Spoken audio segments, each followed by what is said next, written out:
just a handful of a few today that all people, regardless of their interest in yoga, can benefit from. So the first one I'd like to go over is a calf and back of the leg stretch. Hi, Justin. Calf and back of the leg stretch. We all need this. Tight legs, tight backs, tight low backs from sitting at desks and having sedentary lifestyle. So to get into this position, you would merely stand up, take a pair of triangles. You want to make sure that you have the same angle pointed upwards. So there's two angles. You can see on the bottom of the triangles it says balance. So I'm going to place the balance facing down. I'll slip the triangles underneath. Let's go back a little. Underneath the balls of my feet, my heels will stay on the ground. And then from here, I can soften at my knees, or I can keep my knees straight as I reach down toward the triangles. And depending on how tight the back of my legs are, I might want to keep my legs straight, or I might want to bend them. But you will feel an immediate opening in the back of the legs.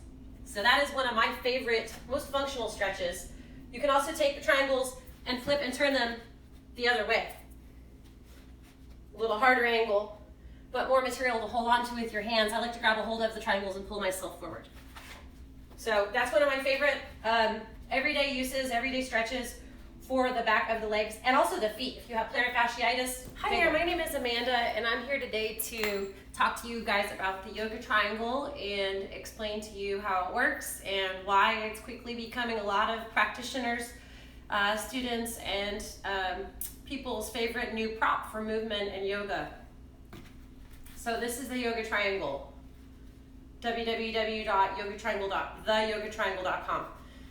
And it's a really cool new innovative prop. It's got a lot of excellent features that can enhance your practice. I wanted to go over just a handful of a few today that all people, regardless of their interest in yoga, can benefit from.